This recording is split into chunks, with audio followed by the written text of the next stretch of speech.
So on July 10th, 1940, the German Air Force started its large-scale attack on our closest overseas ally, on Great Britain. That was the start of the Battle of Britain.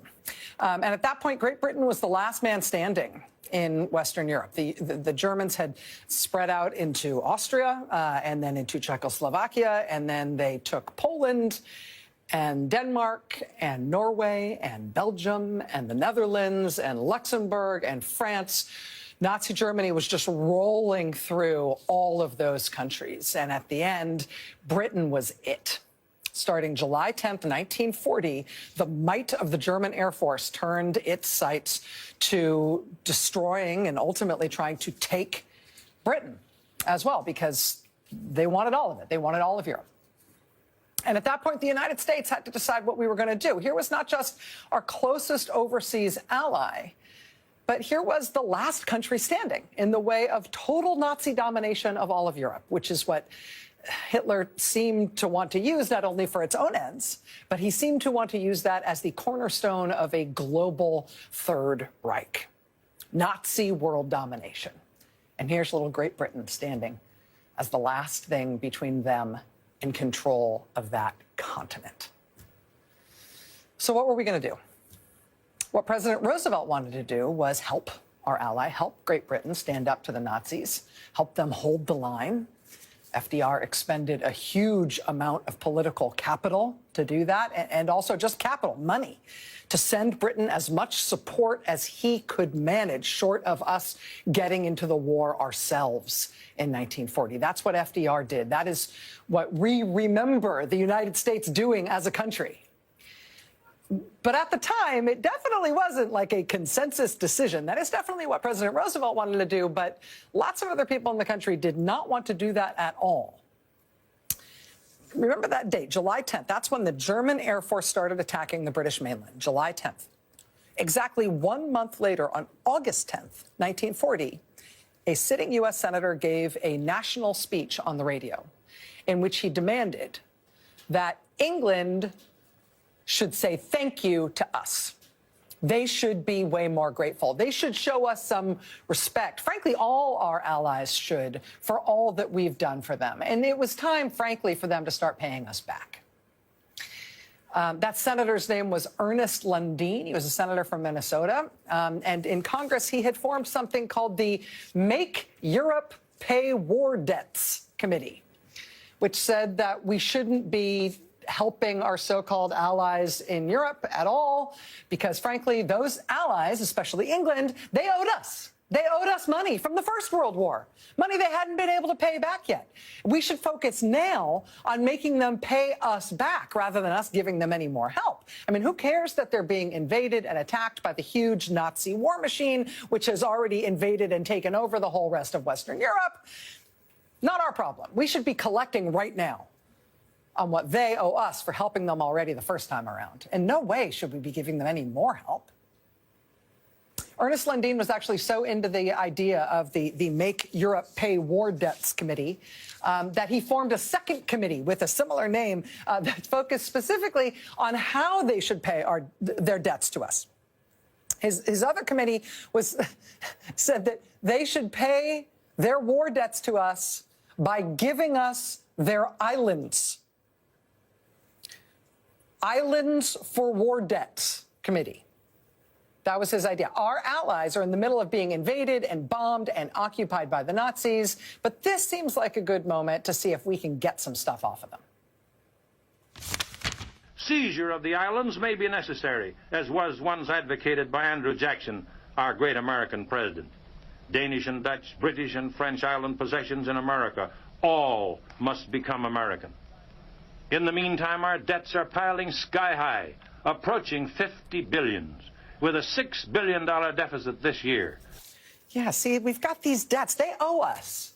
Let's seize their islands to cover some of their debt to us. Let them fight off the Nazis themselves. They owe us. We shouldn't be helping them anymore. Less than 2 weeks after giving that speech on the radio, Senator Ernest Lundeen was dead in a mysterious plane crash. when they pulled his body out of the wreckage, they found in the pocket of his jacket a draft speech that he had been planning on giving in the United States Senate. That was kind of along the same lines as that radio address. Definitely don't support our supposed allies as they are fighting Hitler. Who cares about whether or not they can fight Hitler off or not? What's so bad about Germany anyway? That was the draft of the speech in his pocket. He never got a chance to deliver that speech because he died in that plane crash. But that speech that he had on him, that he had in his pocket when he died, turns out that speech was written for him by the Nazi government, by a Nazi agent, by the Hitler government's top paid propaganda agent in the United States.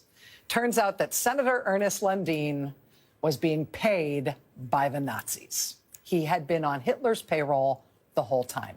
Hitler's government was paying him to argue in Washington, to use his position as a U.S. senator, to make this case to the American people that we shouldn't be helping our allies fight back against the Nazis in Europe. We should instead focus on getting them to apologize to us for not being able to pay back everything we did for them in the First World War.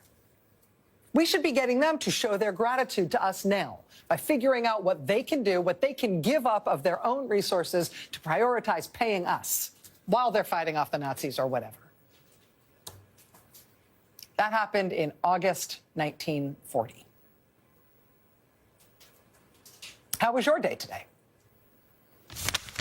I have been told by a senior official here that nothing's going to happen with this minerals deal until Zelensky goes in front of cameras and makes an explicit public apology.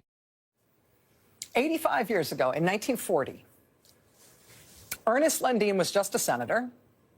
He wasn't the president or the vice president. And ultimately, we did not adopt as a country this proposal that Hitler had stuffed into his mouth with a wad of cash, this proposal from him that we should refuse to even dig a grave for our allies, that we should not only refuse to help them, we should pile on them, make things even harder for them than they already were. We did not go along with that. Ernest Lundin died in that plane crash. Not long thereafter, he was exposed as a paid Nazi agent.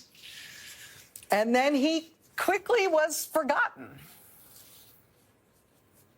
We didn't choose his course 85 years ago. We chose to go with what President Roosevelt wanted to do. We chose a very different course.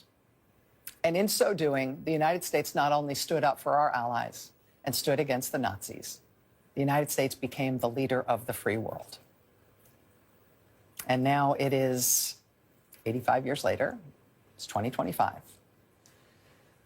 We're 6 weeks into Donald Trump's second term as president. And our ally, Ukraine, doesn't have any islands to give up to us. But they do have minerals, I guess, that we could take off them, that we could mine. And so under Donald Trump, our offer to our ally, Ukraine, as they try to fight off an invasion from Russia, our offer to them is that they should be so lucky that we would deign to take all of their minerals. They'd be lucky to get such a deal with us.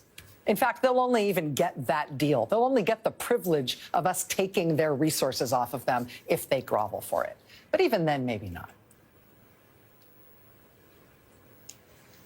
And there's a lot going on.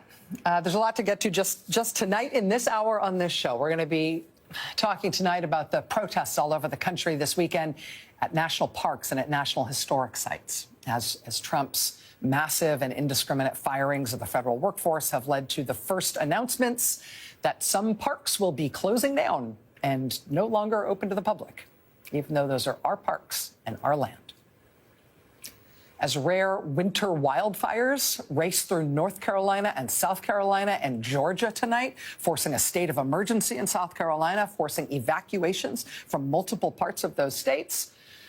Tonight, we've got footage from the protest that was held today at NOAA, at the National Weather Service and the National Oceanic and Atmospheric Administration, where Trump has inexplicably fired meteorologists and the staff at the Storm Prediction Center and staff at the National Hurricane Center and the technicians who maintain radar systems for the Weather Service and the people who staff the Modeling Center that is the foundation for all our national weather forecasting capability.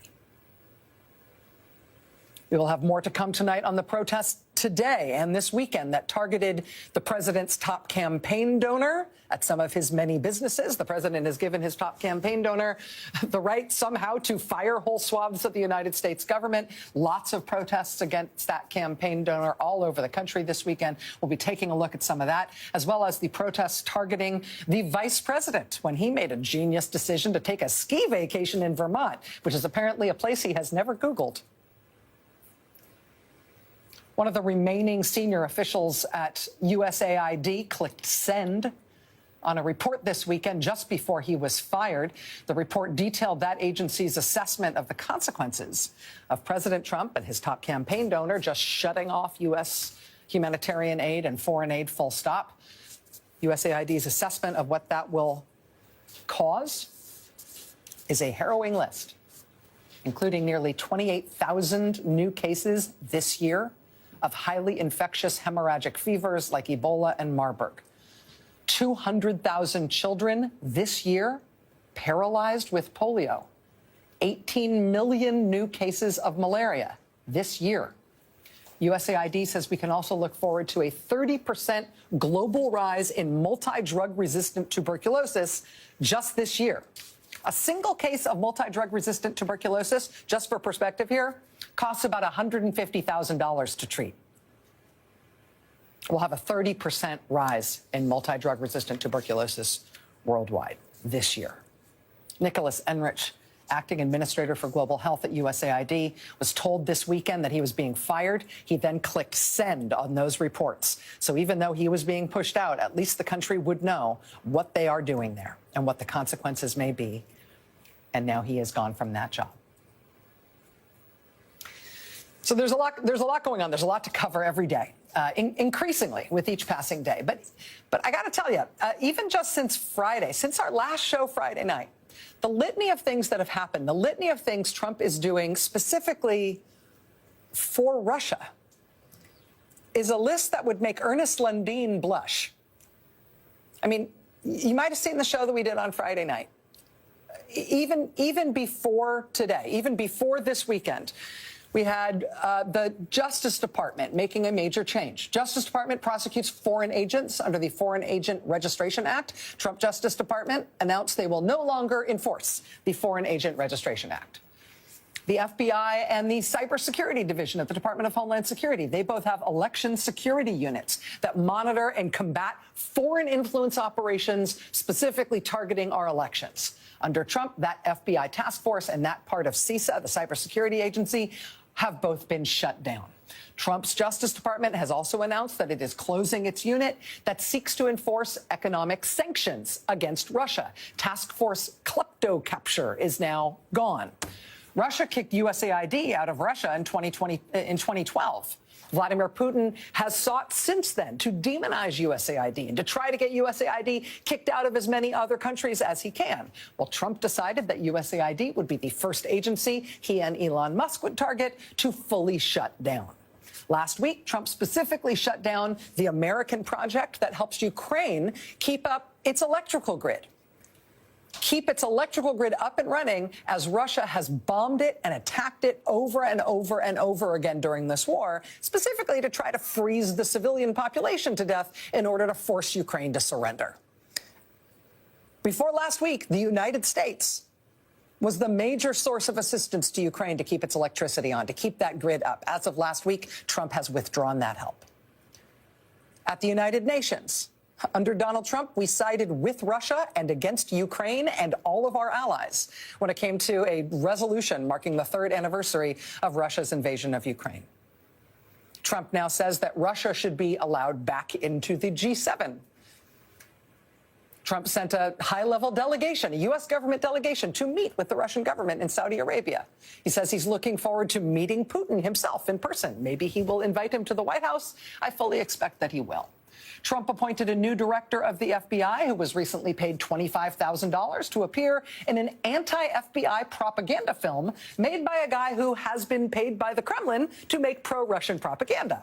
In his first day on the job at the FBI, he announced that he'd be moving 1,500 FBI agents out of Washington and that he'd mostly be working from home in Las Vegas. Also, that nobody has to wear a suit anymore at the FBI. The New York Times reports that he also, in his first meeting with FBI agents, seemed to not know that intelligence and counterintelligence are two different things. Quote, Mr. Patel used the words intelligence and counterintelligence, quote, interchangeably, suggesting that he was confusing them, according to half a dozen people familiar with the call. That's FBI. However, how are things going over at CIA? Well, at CIA, they are carrying out the largest mass firings in 50 years. And then they sent a list of CIA employees to the White House in an unclassified email.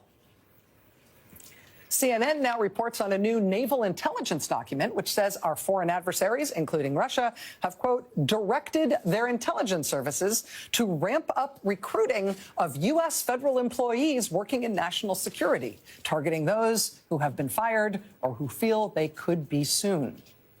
The Washington Post now reports that at the National Nuclear Security Administration, among the people Trump mass fired and then belatedly tried to rehire were people, quote, with Q-level security clearances, which gives them access to America's nuclear secrets. Nuclear nonproliferation experts in Washington warned of the risks of firing such workers who have knowledge that is highly valuable to rogue states and terrorist groups. One senior Trump advisor has now publicly suggested that the U.S. should break up the so-called Five Eyes intelligence sharing arrangement that we have with our closest allies, including Great Britain, Canada, Australia, and New Zealand. And again, these are all things we ran through most of these on Friday.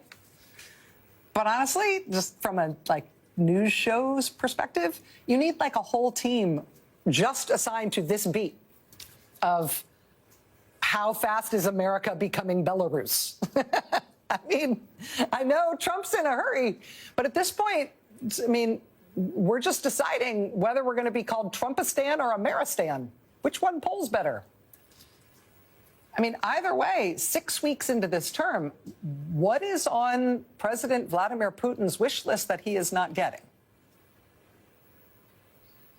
Trump is inviting the Russians to establish a full diplomatic presence in the United States once again, to reopen their embassy at full strength and all of their consulates. Headline on that at CNN, Russia sees talks with U.S. as an opening to rebuild its spy networks. The cybersecurity publication Recorded Future was first to report this weekend that Trump has now told U.S. Cyber Command to stand down in all of its operations targeting Russia. From the New York Times, quote, over the past year, ransomware attacks on American hospitals, infrastructure, and cities have ramped up, many emanating from Russia. Sabotage efforts in Europe, including suspected Russian attempts to cut communications cables, mysterious explosions, and Russian-directed assassination plots, have also accelerated in the past year. The U.S. until now has been central in helping European nations fight back, often in covert cyber operations, but now that cooperation could now be in jeopardy. With, again, U.S. Cyber Command being ordered to stand down its operations against Russia. Yesterday, Mike Turner, Republican congressman, former Intelligence Committee chair, told Face the Nation on CBS, hey, that can't be right. They asked him about those reports. He said he was, quote, certain that the Trump administration could not possibly have told Cyber Command to stand down on Russia. But yeah, believe it. In fact, they have. Tonight, they demanded the resignation of the chief of the FBI's New York field office, who spent most of his career investigating or supervising counterintelligence cases. Tonight, he has been forced out. Tonight, U.S. stock markets have tanked because we are imposing huge tariffs on our two closest trading partners, on Canada and Mexico, as of midnight tonight. We're also, for some reason, sending Stryker Brigade combat vehicles to our border with Mexico, while threatening to send U.S. troops over the border and into Mexico. Tonight, Reuters reports that the White House has told the U.S. State Department and the U.S. Treasury to start removing sanctions on Russia. And tonight, of course, they have made it official that we are full stop cutting off the aid we have been providing to Ukraine.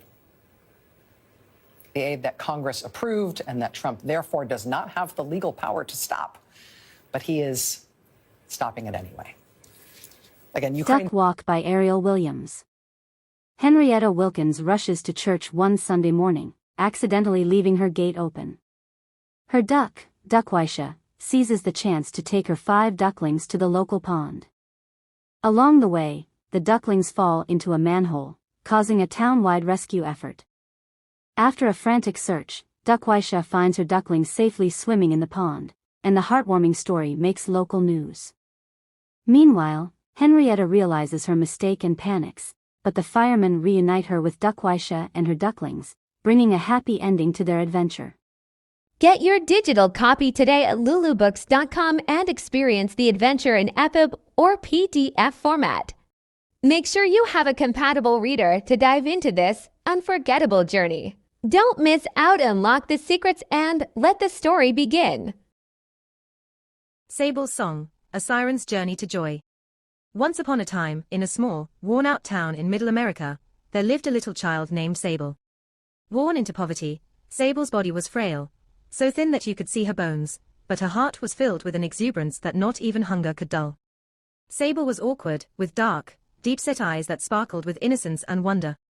Despite being born a boy, Sable always knew she was different. Inside her lived a girl, bright and effervescent, waiting to bloom. Get your digital copy today at lulubooks.com and experience the adventure in EPUB or PDF format. Make sure you have a compatible reader to dive into this unforgettable journey. Don't miss out, unlock the secrets, and let the story begin. In a quaint village, Jamie, a young baker living in a mushroom-shaped house, is beloved for his delicious, mushroom-shaped cakes. Lucas, a skilled handyman known for helping the townspeople, frequently visits Jamie for treats and to lend a hand.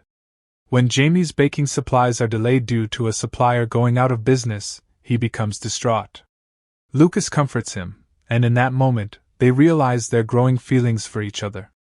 As Lucas helps Jamie find a new supplier and supports him through his struggles, their bond deepens into love. Soon, the village comes to see them as a perfect pair, celebrating their sweet connection.